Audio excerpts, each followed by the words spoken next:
ముఖ్యంగా 2 రోజుల క్రితం చనిపోయిన భారతీయులైనటువంటి మన సోదరులు ముస్లిం అయినటువంటి కాశ్మీరీ పాకిస్తాన్ అటువంటి తీవ్రవాదులు కాల్చప్పుడు చాలా బాధాకరం. వారి కుటుంబాలకు నా ప్రజల సానుభూతి. ఎలక్ట్రానిక్స్ అండ్ మొబైల్ అసోసియేషన్ తరఫున కూడా వారి కుటుంబానికి భగవంతుని దయ వల్ల శాంతి కలగాలి, వాళ్ళ ఆత్మ శాంతి కలగాలని కోరుకుంటున్నాను. అలాగే హిందువులు అనగానే పాకిస్తానీలు ఎందుకో మరి ఎంత కోపం వాళ్ళకు.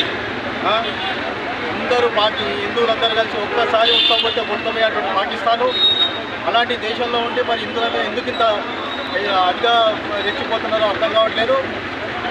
టూరిజం ఈ మధ్యనే డెవలప్ అయింది. ప్రధాని నరేంద్ర మోడీ గారు ఎంతో కష్టపడి అక్కడ టూరిజాన్ని డెవలప్ చేసి నిరుద్యోగులకు ఉపాధి కల్పిస్తున్న సమయంలో మరి పాకిస్తాన్ అటువంటి తీవ్రవాదులు మరి మన హిందువుల మీద పడి నువ్వు హిందువా చూచు ముస్లిమా హిందువా అని చెప్పి అనుకుంటా కాల్చడం అనేది చాలా బాధాకరమైన విషయం. మరి హిందువులంటే ఆ పాకిస్తానీలకు ఎందుకు అంటారు?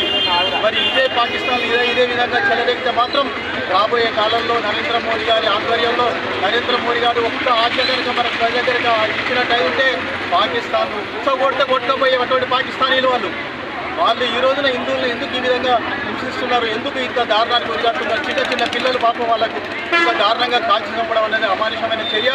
మరి వాళ్ళ మీద తప్పకుండా చర్యలు తీసుకుంటారు ఈ గవర్నమెంట్. వాళ్ళని దొరకబట్టడానికి ప్రయత్నం చేస్తున్నారు. తప్పకుండా దొరకబట్టి నరబోధంగా వాళ్ళని చంపడం జరుగుతుంది. చంపడం కూడా వాళ్ళు వదిలిపెట్టాలి. అదేవిధంగా పాకిస్తాన్కు ఇలాంటి హెచ్చరిక పంపిస్తున్నాము. బాబు మీరు ఇదే విధంగా కనుక చేస్తే మాత్రం రాబోయే కాలంలో హిందువులందరూ కలిసి ఒక్కసారిగా తుమ్ముత కొట్టుకోబోతుంది మీ పాకిస్తాన్ మాత్రం బాగా గుర్తుపెట్టుకోవాలని చెప్పి ఈ విధంగా మనవి చేస్తున్నారు. జై హింద్.